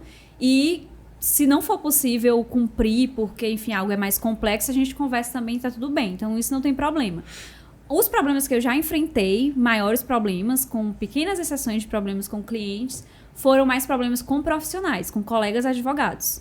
Já teve uma vez que eu entrei em uma reunião e ao final da reunião, os colegas da outra parte, existiam 2 advogados do meu lado, né, e 3 do outro. Quando eles saíram, eles saudaram a todos, prazer em conhecer ao doutor, e ninguém falou meu nome. Tipo assim, prazer em conhecer a doutora. Ai, Não. que ódio. Sério, eu fiquei assim em choque. Primeiro, aí eu não sei se é porque eu era mulher ou se foi porque também, realmente, durante toda a reunião, eu fui levando os pontos, de certa forma, assim, do cliente, né, em benefício do cliente, falando de forma, assim, tentando ali ser ouvida. Mas acredito que se fosse um homem e tivesse esse comportamento, ao final ele seria saudado da mesma forma. Né? Não seria com certeza. Acho que você foi muito boazinha aí, achando que é porque você estava contrariando. Não. E o cenário piora quando a gente tem a aparência de jovem, né? Que realmente passa essa questão de inexperiente. Outro dia mesmo um cliente olhou pra mim e falou, nossa, como você tem cara de criança. Eu com linha de expressão aqui, a pessoa vai dizer que eu tenho cara de criança. Doutora. Acontece muito. Eu, inclusive, o começo de pintar o cabelo de loiro foi pra parecer mais velha. Eu também. Mais madura. O meu foi de cortar o cabelo. Também foi pra parecer mais velha. Teve uma época que eu cortei também. Mas eu fiquei parecendo mais criança, aí eu não gostei. Nem se, eu também às vezes Nem achei funciona, que... né? Às vezes eu fico com mais cara de criança quando eu tô com o cabelo curto, aí deixei crescer um pouco. A verdade é que, assim... Eu acho que a gente vai se trabalhando e nossa atitude vai imprimindo com o tempo, né? Com Isso. muito esforço, com muita Muito chateação, trabalho de com muito formiguinha, trabalho, com muita coisa. A gente vai... E principalmente isso, a gente vai sendo conhecida e aí a gente já vai... Sendo respeitado. tendo esse reconhecimento a partir daí. Sim. Boa. E em relação aos teus papéis de liderança, né? Porque ao longo do caminho aí que tu foi citando, na história, teve papel de liderança no Paulo Freire, teve papel de liderança na Ejude, no escritório onde tu trabalhou como sócia, e agora no DX fundando. Em relação à liderança, quais foram os teus desafios? Teve algum desafio a mais por ser mulher e com cara de jovem? Como foi a tua experiência com a liderança? Com certeza. Desde a época do Paulo Freire, quando eu fui assumir a presidência, eu já percebi. Não existiam muitas opções, é verdade, de pessoas disponíveis a assumirem a presidência na época, mas todas as pessoas que estavam ali, pelo menos, transpareciam que confiavam muito em mim. Mas eu senti que havia uma... Na época eu era ainda mais meiga, mais simpática, né? Com o tempo a gente vai... Mas eu senti que havia uma preocupação, e uma vez um professor chegou a falar isso pra mim diretamente, uma preocupação de eu perder ali o controle da situação, porque eu era muito meiga. Então, aconteceu. E aí eu lembro que no primeiro evento que a gente foi do MEG, né, do Movimento Empresa Júnior, teve um momento pra gente conversar sobre empreendedorismo feminino, e eu lembro muito bem que eu expus a situação porque era muito recente. E aí traz a importância a gente sempre conversar sobre esses temas, né, porque ali eu me senti ouvida também, e não é coisa da minha cabeça, porque também a minha experiência empreendendo era muito recente. Né? Então poderia eu pensar que aquilo não era uma espécie de machismo, né? Era só coisa da minha cabeça, assim. Mas realmente era, mesmo que não por maldade. Mas vem ali, né? Já está incutido em nossa cabeça. E aí, advogando também. Mesmo depois que eu já era sócia no escritório, eu lembro de uma vez que um cliente mandou mensagem pra mim, eu estava em uma reunião. E, sério, demorou 5 minutos para ele mandar o print para um dos meus sócios. Perguntando se eu estava de férias, porque eu não tinha respondido ainda. Gente, eram 5 minutos. Meu Deus. Então, assim, eu nunca senti isso dos meus sócios, mas, eventualmente, de pessoas, de outros profissionais ou de clientes que não me conheciam, aconteceram algumas vezes e eu me senti, obviamente, mal. Mas aí, é aquela coisa, a mulher realmente precisa se provar. Quando ela se prova, aí... pronto, vou dar esse voto de confiança. Perfeito. E aí, precisa continuar se provando. Né? Na maioria dos casos. Existem muitos casos que a gente se prova diariamente, realmente. Infelizmente. Mas é o que tem pra gente, por enquanto. A gente vai tentando abrir aí os caminhos. E eu já acho que, enfim... Ainda fui muito feliz na minha trajetória. Porque empreendendo na advocacia, né? Trabalhando ali dentro da advocacia, na área empresarial, que tem muitos homens...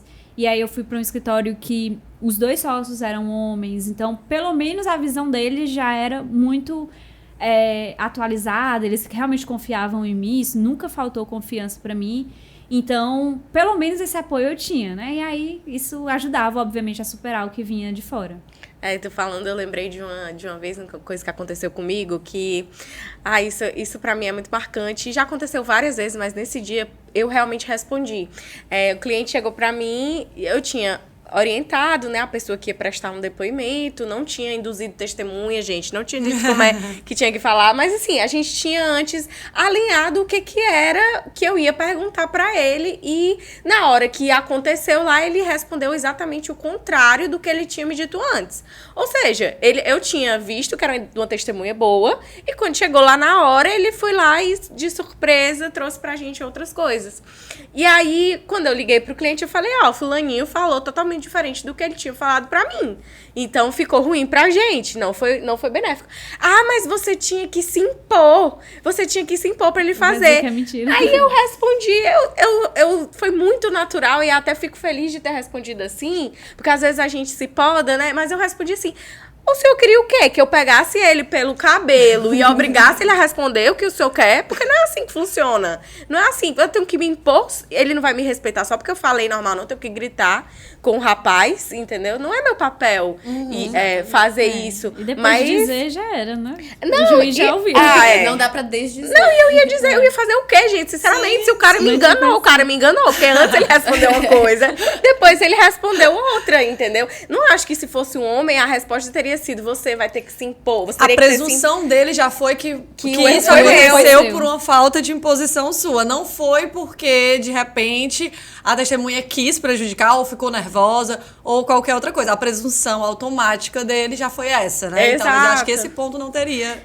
Se fosse um advogado. Com certeza não teria. Principalmente, pode ser até super jovem. E tinha um liderado meu do época uma vez.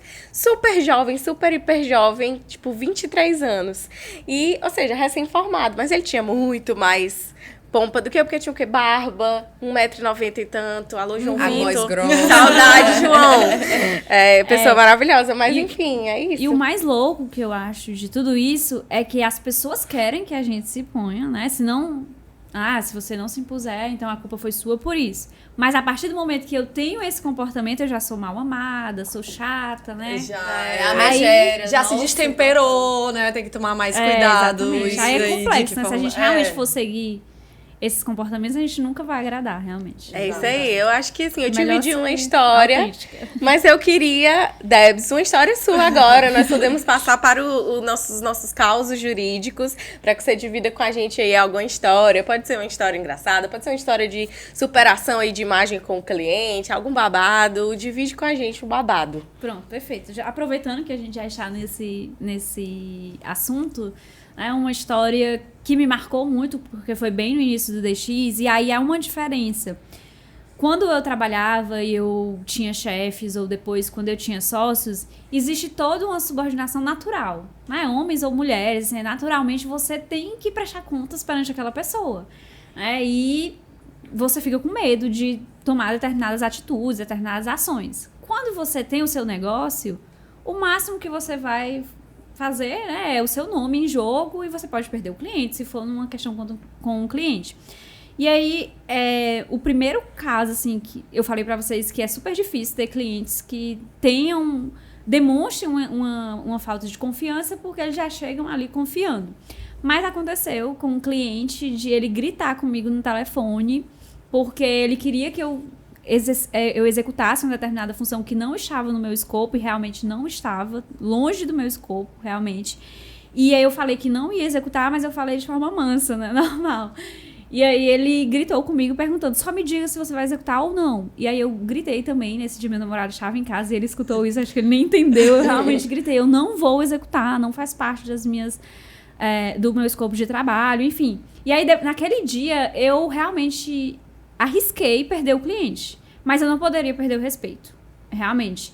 E ele, no máximo, realmente o que eu ia perder era o cliente, né? Mas desde então, ele nunca mais... Obviamente, vez ou outra, existe aquela coisa que ele sempre gosta muito que eu coordene as negociações, porque eu sou simpática, né? Essa característica feminina da simpatia. Tem uma coisinha ou outra, mas... bem pior, bem menos pior do que a pessoa gritar comigo, né? Então, é importante a gente se impor, né? Pra mim, ninguém vai ficar gritando com o cliente o tempo todo, isso é desrespeitoso, não leva a lugar nenhum, mas se for necessário, a gente também não vai aguentar calado e assumir um erro que não é nosso. Então, desde então, na verdade, nossa relação foi perfeita, ele sempre faz questão de enfatizar o quanto a nossa relação é boa. E o quanto ele gosta de trabalhar comigo. Então, funcionou. Recomendo. Mas é bom, às vezes os conflitos, eles aproximam, né? É. Quando você ali tem aquela discussãozinha, você se refaz, né? Depois a relação se constrói mais forte. Talvez ele esperasse isso de alguém que tivesse autoridade. Se fosse um homem, talvez não deixasse ele gritar com ele, né? Então, talvez ele... Opa, não posso ultrapassar aqui. Vamos relaxar mais um pouco, né, Marina Fausti? Vamos pro nosso caso, pro nosso quadro de relaxamento? Vamos. A gente tem um quadro aqui que é de nem só de juridiquês vive a advogada. E aí é um quadro pra gente trazer, que a gente pergunta, e aí eu queria saber de ti, algo sobre você, do que você gosta de fazer no seu lazer, que você consome de entretenimento. Compartilha aqui um pouco pra gente desse teu outro lado. A gente é um pouco difícil. Quando eu vim pra cá, pra Fortaleza, eu era uma pessoa que não tinha muito acesso à cultura, né? Então, tanto por viver no interior há muito tempo, eu realmente não tive acesso à tecnologia, e é louco hoje trabalhar com tecnologia e inovação, quanto por muito tempo realmente eu não tive acesso à tecnologia. E também, como a minha família era muito tradicional, acabou que, tipo, filmes, eu não tinha assistido nem os desenhos da Disney, até hoje eu não assisti a maioria dos filmes. Mas eu comecei a assistir mais depois disso. E também depois que eu comecei a namorar, porque o meu namorado é muito nerd, aí tem vários conteúdos, já fui até pra CCXP, né? Então mudou muita coisa. E aí hoje eu realmente já assisto bastante, eu não assistia nenhuma série, assim, nem sabia o que era série, o pessoal na faculdade falando de várias séries, meu Deus, o que esse povo tá falando? Nididra, meu Deus, tô completamente perdida. Mas hoje eu gosto muito de assistir séries. Eu já assisti Friends, estou na 6ª vez. Sempre que eu quero dar risada, não quero gastar energia, ou estou triste, assim, um pouco decepcionado com alguma coisa, eu vou lá e assisto Friends. O meu é Sex and the City agora. A partir desse ano, eu comecei esse ano a ver, mas a minha série Bengala Emocional, que eu digo, que é essa. Eu gosto muito de Modern Family também. Eu também. Eu já estou na 2ª vez. Tenho problemas com coisas e novas. São só séries repetir, né? São só séries enormes, né? Não é minissérie, são séries que são enormes. Mas é porque dá pra chegar e assistir qualquer episódio. É verdade. Eu esqueço. Modern Family eu assisti, sei lá, em 2022, eu tô assistindo agora e eu dou muita risada com as mesmas piadas que eu realmente nem lembrava que existiam. Então, eu gosto muito desses conteúdos que eu não preciso gastar muita energia, porque às vezes no final do dia, tudo que a gente não tem energia, né? Sim. Metade do último neurônio ali trabalhando. Então, não dá pra ter muita energia, realmente. Mas, final de semana, enfim, períodos de descanso, eu assisto aí umas séries mais nerds com o meu namorado, porque, enfim, influência, né?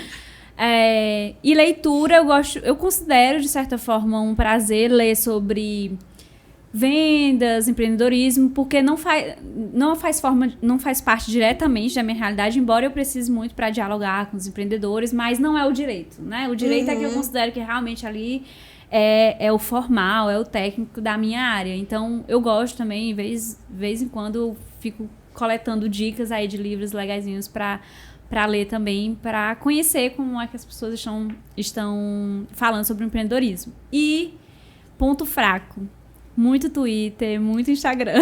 Ai, Twitter. Gente, eu nunca entrei no Twitter. Nunca, Eu não tenho também. Eu não tive coragem. Tu tem? Não é mais Twitter, é X. É X, né? Ai, não, mas X. não, sempre vou existe, chamar de Twitter. Não, eu sempre achei um ambiente muito tóxico. É o único, eu acho, que eu não entro, que é o X, né? Agora, que eu sempre achei muito tóxico. Mas, assim... É muito tóxico Instagram, mesmo. É uma seita. eu fico lá. Eu moro no também. Instagram. Eu nem tenho mais paciência pra ficar, tipo, assistindo muita coisa no Instagram, porque eu vou lá pro Twitter e já tem tudo que é Mastigadinho, tudo né? mastigadinho, tem... Enfim, o pessoal explicando tudo direitinho lá, eu me atualizo de todos os temas, porque ele já te manda só o que você consome, né?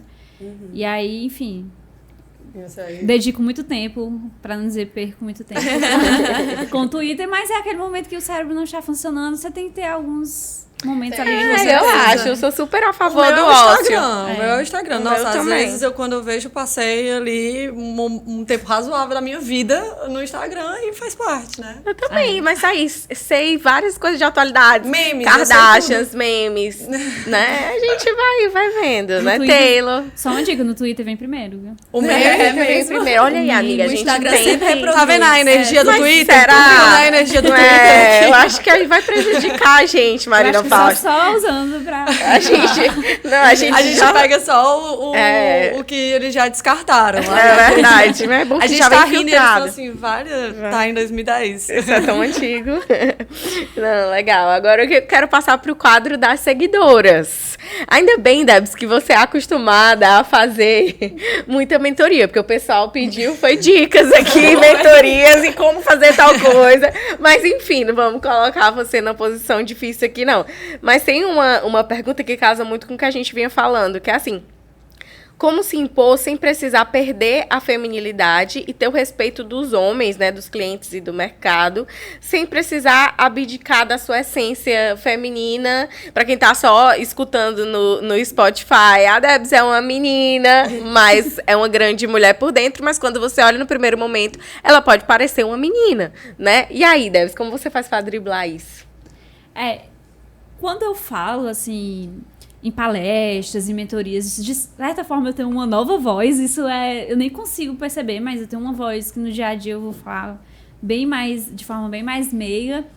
Então isso já faz parte disso. E realmente é meio que um personagem que é intrínseco, eu nem percebo realmente, mas geralmente eu estou ali falando, inclusive eu gasto muito da minha garganta falando, realmente. Quando eu tenho muitas palestras, muitas mentorias, na pandemia tinha muito online, muitas por semana, eu ficava realmente sem voz, porque eu forço bastante. Mas isso de mostrar autoridade também, no começo era mais difícil, porque eu não tinha nenhuma experiência, e eu lembro que eu comparava os meus currículos com os dos sócios do escritório, e eu não tinha no começo nenhuma pós-graduação. Eu nem tinha começado a pós, que a primeira que eu fiz foi realmente em startups e tecnologia. E aí, quando eu tive aquele primeiro ponto ali para colocar no currículo, já tenho aqui algo para colocar no currículo. E aí, é muito bom utilizar isso, porque as pessoas já entendem ali que existe uma certa autoridade, uma experiência, as pessoas gostam muito de experiência, mesmo nesse ambiente de inovação, né? São pessoas mais jovens, mas eles vão confiar o jurídico deles, eles querem alguém que realmente já tem uma certa experiência. Não precisa ser 15 anos de mercado, porque eu não tenho isso, né? Mas uma certa bagagem e passar isso. Eu sempre gosto de falar, quando eu vou nas primeiras reuniões com os clientes também, eu sempre gosto de mostrar casos, de falar de casos que eu já trabalhei. Não, obviamente, não vou identificar as empresas, nem mesmo as localizações, geralmente, mas falando de casos. Algumas empresas vêm pra gente trabalhar, elas estão trabalhando numa perspectiva mais de aceleradora, elas querem criar novos negócios ali dentro. E aí eu vou falar que eu assisto muitas bancas de pitch, que eu vou como avaliadora em realmente várias bancas. Então isso já passa para eles que eu tenho um conhecimento mais do que jurídico. Tenho um conhecimento ali de negócios. Então, tentar também levar essas características a depender do cliente, né? Não vou com o currículo completo, porque eu mandei aqui para Garbis, eu não vou chegar para cada cliente, mas tentar ali personalizar. Eu gosto de fazer até nas propostas mesmo do DX, eu gosto de colocar um pouco do portfólio, né? Não, para não ficar cansativo, mas coloco um pouco do portfólio, uns depoimentos também, para tentar embasar essa experiência. E aí, de situações embaraçosas, né? A gente já conversou. Na minha concepção, a gente não deve se curvar a isso, realmente. Não tem problema se eu vou perder a feminilidade, o que eu não posso perder é o respeito. Como falei, eu não vou gritar o tempo inteiro com o cliente. É melhor dispensar o cliente nesse caso, se não houver uma relação boa. Nunca aconteceu, mas se precisar é muito melhor para ambas as partes, né? Mas realmente manter esse respeito porque a gente precisa. O advogado ele não pode se sentir que o cliente não tem confiança nele. E o cliente precisa muito confiar no advogado, ele compartilha várias informações importantes e é o sonho dele. Boa parte ali depende também da nossa colaboração. Então, precisa ter essa relação de confiança. Se não houver, não adianta. E aí a gente também não vai se sacrificar para isso, né? Existe ali os limites. Então, eu acho importante se manter nesses limites. Menina, e parece que o pessoal ama tanto as tuas palestras, as tuas mentorias, que só o que teve nas perguntas das seguidoras era: quando é que tu vai lançar um curso? O que é isso? O que é aquilo? Olha aí, ó, oportunidades. Tem Oportunidades, negócios. E tem ideias. Tem ideias, dá tempo. Tá aí os sonhos pro futuro. Eu realmente no futuro pretendo investir mais em educação. Minha mãe é professora e eu não falei, né? Eu passei assim um pouquinho rápido na história, mas eu cursei 3 semestres de letras também antes de entrar no direito. Eu já queria direito, mas a letras era o que tinha no momento, né? Porque, enfim, não tinha, naquele intervalo em que já tinha passado o Enem e aí meus pais ainda não tinham condições de me manter fora, eu acabei entrando em letras pelo IFCE, lá em Crateús, pertinho da minha cidade. E eu me apaixonei muito pela docência, embora eu já tivesse um sonho, né? Então, o meu sonho ali era o direito. E aí, por ter minha mãe professora, enfim, sempre também houve esse incentivo. E aí, recentemente, assim, eu já gostava muito de startups, né? Bem ali no começo, já tinha alguns conhecimentos sobre startups, dou palestras realmente o tempo inteiro, palestras e mentorias. E aí, eu sempre fiquei pensando em montar realmente um curso. Embora eu já tenha mestrado, eu ainda acho que não cabe aulas dentro da minha carga horária, assim, ir para a universidade mesmo. Graduação, pós-graduação, quero para o futuro, são sonhos realmente para o futuro, mas hoje acho que não dá.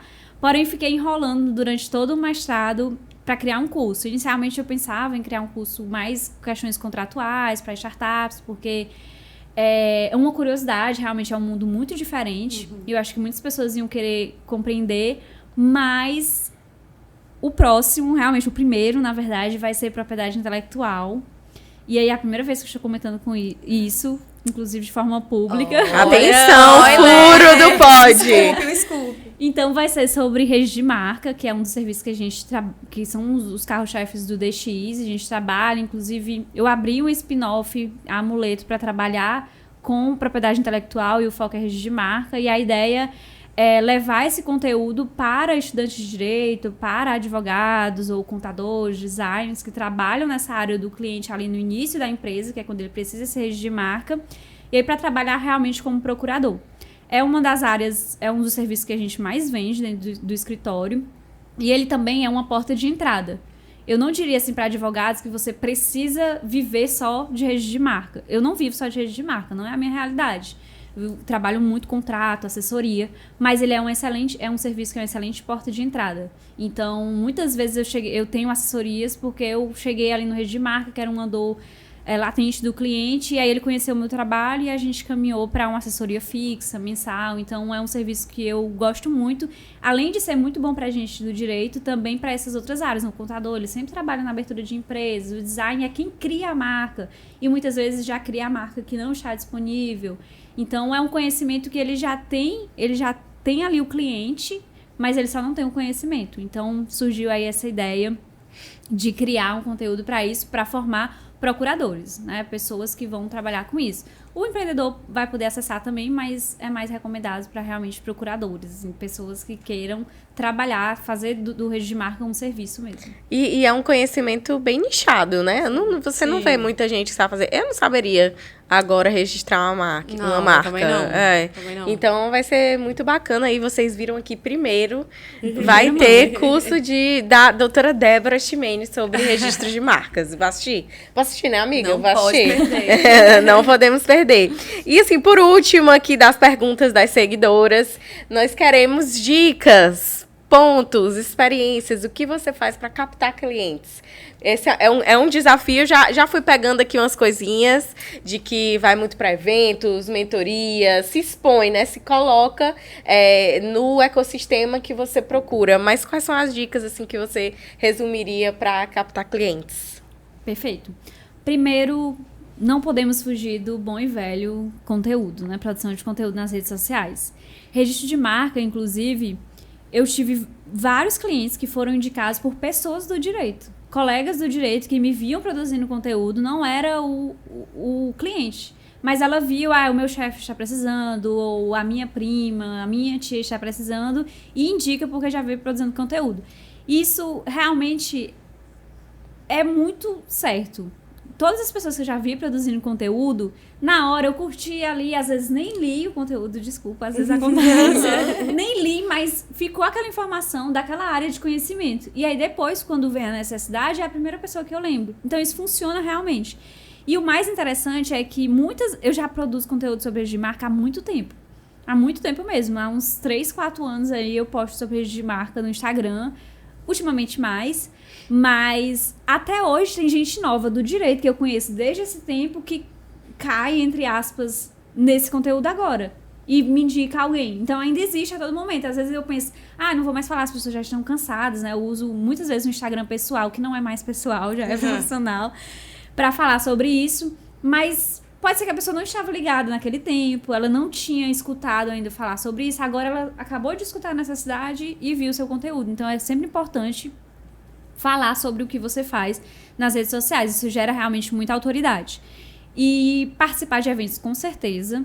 Eu gosto muito, eu sempre estou nos eventos, os meus clientes ficam me pedindo dicas de eventos para eles irem para os eventos, porque eles já sabem que eu estou por dentro dos eventos. Então é muito importante porque é lá que está o público-alvo. Né? No Instagram quem vai me ver são os meus colegas de faculdade, amigos, mas o público mesmo, a grande massa do meu público não está ali. Né? A gente tem que abranger todas as possibilidades, todos os canais, mas eventos, realmente as pessoas vão estar ali. E principalmente se você estiver lá como autoridade. Então, óbvio que isso leva tempo, é uma construção. Hoje eu sou convidada para participar de alguns eventos, em palestras, nesses eventos que a gente tem aqui, eventos grandes, inclusive, porque eu já tenho um trabalho voluntário de mais de 4 anos lá com eles, me colocando à disposição para conversar com as startups, e continuo. Tá? É um trabalho que precisa continuar. É aquela máxima que é bem batida, que quem não é visto não é lembrado. E realmente ela é muito verdade. Eu trabalho 100% online, mas vez ou outra eu vou pro coworking, para os hubs de inovação, trabalhar lá. E eu sempre sinto que eu estava já distante da comunidade, porque eu passei muito tempo sem estar naquele ambiente. E aí, quando vou, surgem oportunidades. Às vezes não é um contrato fechado no mesmo dia, na verdade nunca é. Mas é a construção de um relacionamento. Então, a gente precisa plantar o tempo inteiro. Os frutos que eu colho hoje, eles foram sementes que foram plantadas há 2, 3 anos. Às vezes tem uns que germinam mais rápido, mas alguns demoram muito. Então, a gente precisa começar a plantar. E produzir conteúdo, ir para eventos, se voluntariar, participar de algumas ações na área que você gosta, que você quer atuar, é muito importante, realmente.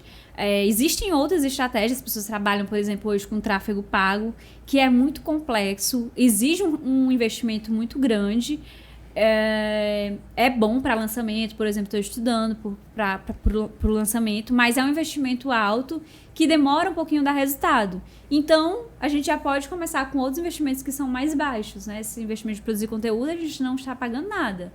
E não precisa esperar o momento perfeito. Eu tenho fotos para publicar em algum tempo, mas eu não tinha um ambiente para trabalhar. Na pandemia, naturalmente, eu trabalhava em escritório, então em casa eu não tinha esse ambiente. E aí, quando veio a pandemia, que a gente precisou trabalhar em casa, e até muito recentemente, depois do DX, eu ainda trabalhava na mesa da cozinha. E mesmo quando eu fui trabalhar, comprei uma mesinha e tal, eu ainda trabalhava com a cadeira da cozinha. E eu lembro, tem um quadro do DX, que às vezes eu coloco no perfil pessoal, que é a terça da treta. Que eu comento alguma treta de forma assim mais descontraída, geralmente da área de propriedade intelectual. E aí ninguém sabe, mas eu uso um fundo lá atrás, que é aquele fundo verde que a gente pode colocar qualquer imagem. Não foi por estratégia de mostrar as imagens, foi porque eu não tinha um fundo, né? Tipo, o fundo era todo feio, zero instagramável, e eu precisava de um fundo, então eu comecei a utilizar aquilo. Não é o ideal. Agora eu tô tentando realmente montar um ambiente mais legal para gravar vídeos, enfim, de forma profissional, mas ainda também não é 100% ideal. O importante é começar. Se já tiver condições de começar dentro do ideal aqui, por exemplo, um ambiente perfeito como esse, excelente. Mas se não houver, já produzir esse conteúdo. E começar a conquistar essas primeiras pessoas, que muitas vezes são pessoas da faculdade, né? Se eu pudesse voltar no tempo, e aí fica para quem ainda está na faculdade.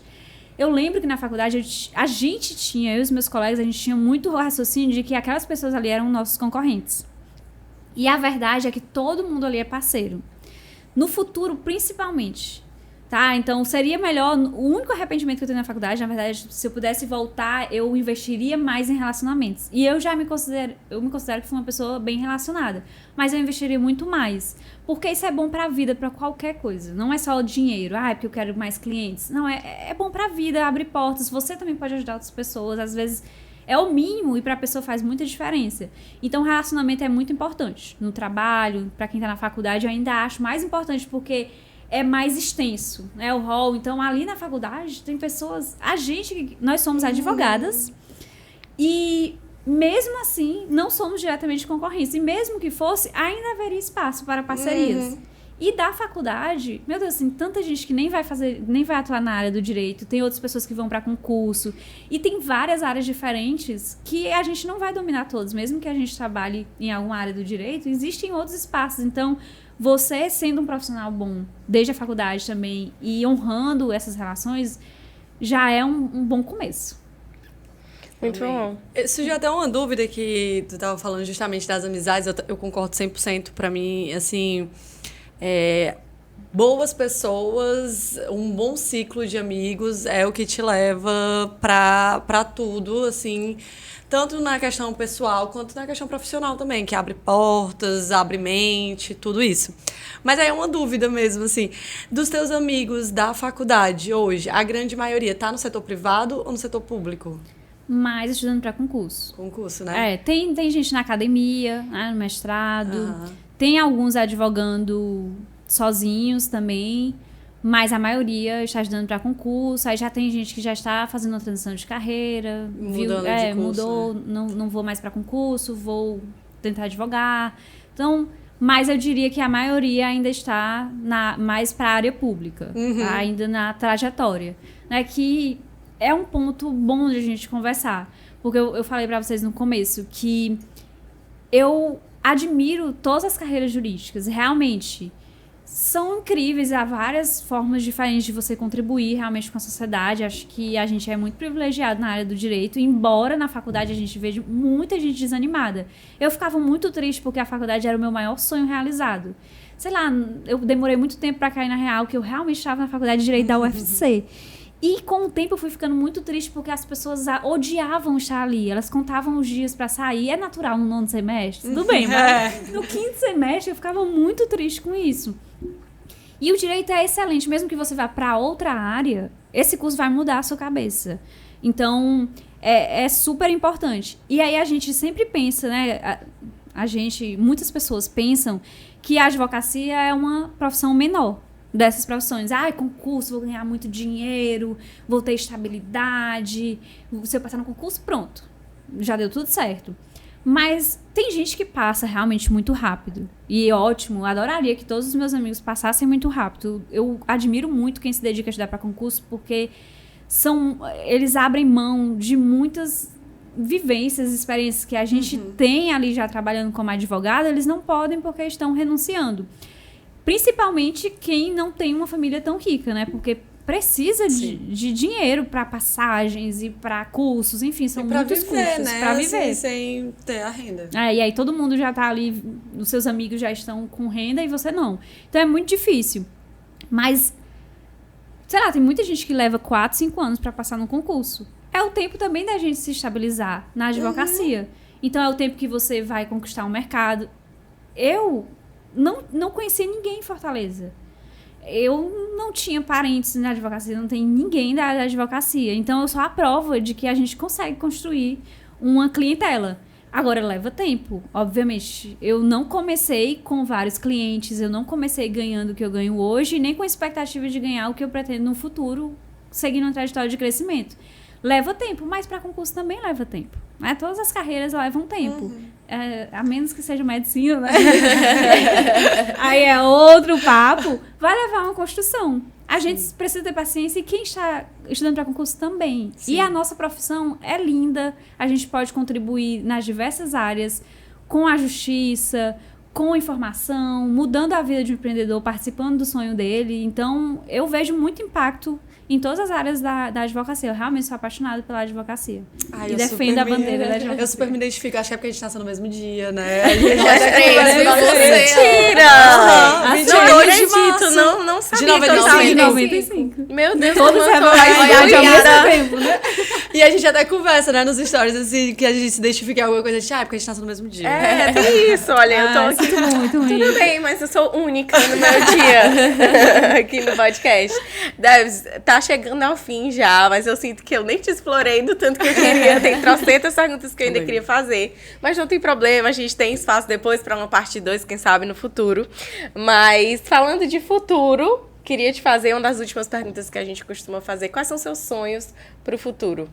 Perfeito. Eu cheguei a mencionar, né, educação, realmente pretendo investir no futuro. Não sei, universidade, assim, graduação, pós-graduação, quando será, mas é um dos projetos, porque realmente o mestrado veio para isso, embora o meu mestrado seja profissional, não seja acadêmico, mas nas universidades, enfim, não faz diferença, né? A gente usa também esse título.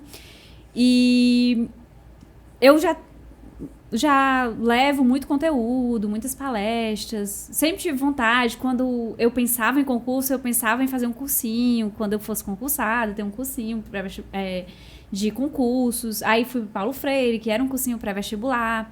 Então, a minha trajetória é movida aí pela educação. Obviamente, eu cheguei aqui, tenho o prazer de estar com vocês, de conhecer vocês. Não estaria aqui se não fosse a educação e vocês também não estariam.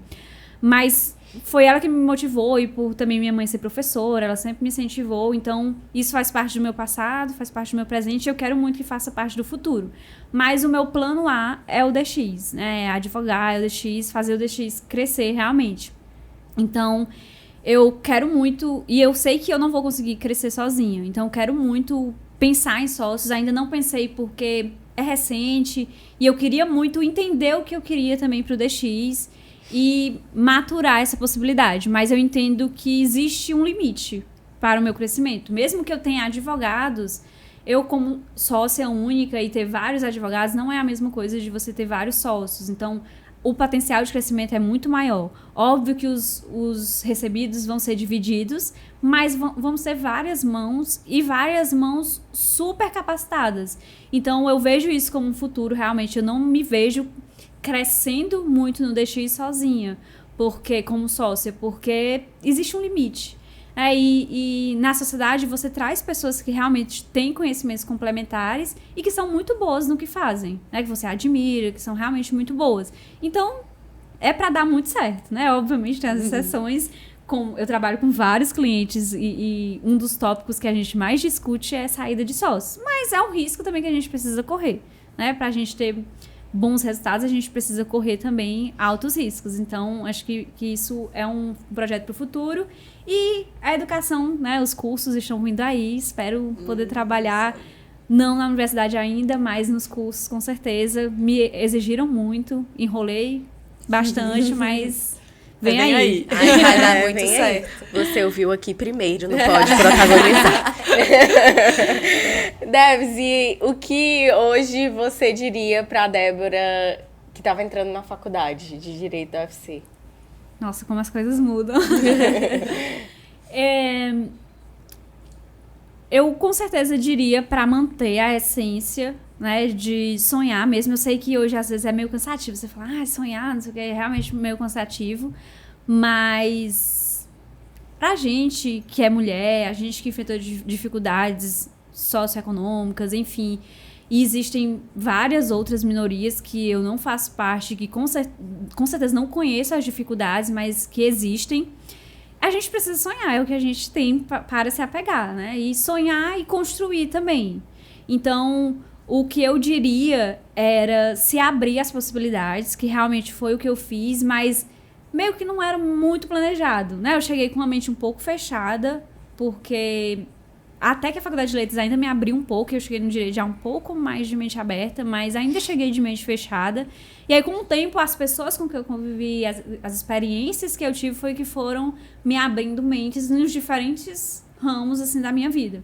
Então, mas eu diria para ser realmente abertas a outras possibilidades. Eu vejo muita gente muito nova se preocupando, e é normal, porque quando a gente é nova, a gente é muito preocupado, mas se preocupando com definições da vida que no futuro vai aparecer tanta coisa diferente que a gente nem pensou, então não precisa se preocupar tanto, mas se abrir as possibilidades, né? Aproveitar realmente a universidade. Para mim, esse é o melhor conselho para a universidade. Universidade não é só estudo, inclusive muito do que a gente estudou dentro da universidade a gente nem utiliza, né? A gente utiliza muitas coisas. Essas áreas que eu trabalho, por exemplo, nada disso eu aprendi na faculdade, embora a base venha de lá. É muito importante essa base, mas muito mais importante é viver realmente a universidade. E hoje que a universidade está muito mais diversa, é ainda uma oportunidade muito melhor. Eu vi, inclusive, pessoas saírem completamente transformadas da universidade. Eu sou uma delas, mas outras pessoas também. A minha turma é a primeira 50% cotas, então a gente tem 50% da turma de escola pública e 50% de escola particular. E no começo isso era um pouco estressante, né? A gente não sabia conviver naquela realidade nova. Ambos os lados, né? Sim. Porque era novidade para todos. Às vezes um lado achava que estava sendo excluído, e quando o outro talvez nem estivesse fazendo determinada ação, mas a gente já se enxergava assim. E com o tempo, a gente foi transformado. Então, a universidade pública traz essa possibilidade para a gente, principalmente hoje. E o que eu diria para a Débora entrando na faculdade era se abrir as possibilidades. Felizmente, eu me abri as possibilidades. Então, é um conselho também que eu deixo para os estudantes, para quem ainda está na faculdade e para o mercado de trabalho também, né? Hoje eu me abro a outras possibilidades também. Não quero me fechar numa caixinha, porque eu trabalho com inovação e com tecnologia. Presumo que no futuro a advocacia também vai ser diferente, né? Eu nem consigo imaginar muitas coisas, mas daqui a 30 anos, se eu ainda estiver advogando, espero me aposentar cedo. Mas se ainda estiver advogando, com certeza vai ser de uma forma completamente diferente. E a gente precisa estar aberto a isso. Porque senão a gente vai morrer como empresas tradicionais morreram. Então, vale para a vida mesmo, se abrir a outras possibilidades e pessoas no geral, relacionamentos também, eu acho muito importante. Perfeita. Meninas, mais alguma pergunta? Não, quero agradecer, na verdade, que eu tô super feliz de você estar aqui. Eu conversei contigo antes de ter o podcast. Eu acho que talvez respondi a pesquisa. Talvez você foi, acho que é uma das primeiras pessoas que a gente realmente abriu sobre o que era, quando ainda nem tava concreto, assim. É porque a Marina Fausto tá espalhando pra todo mundo. Mas a Débora, eu acho que foi a primeira que eu falei, porque eu sempre achei que eu queria te ter aqui, porque eu acho que você é um exemplo para todas nós, porque você teve uma coragem de se arriscar, criando o seu mesmo muito nova, né? Muito cedo, coisas que normalmente as pessoas demoram quase que uma década para criar essa coragem por aspectos financeiros, por N razões. E eu acho que você sempre se destacou por tomar essa coragem de fazer isso. Então, eu fico muito feliz de te ter aqui e agradecer pela conversa que foi ótima. A Sheila tem muita coisa que a gente queria perguntar.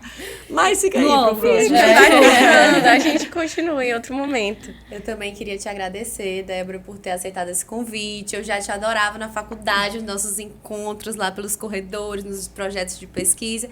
E agora, conhecendo um pouco mais da tua história, né, de onde é que você veio, onde é que você veio parar, eu te admiro mais ainda, né? Eu quero dizer que eu tô muito orgulhosa de ter você aqui, né, de você ter compartilhado essa sua trajetória com a gente e com os nossos, né, telespectadores.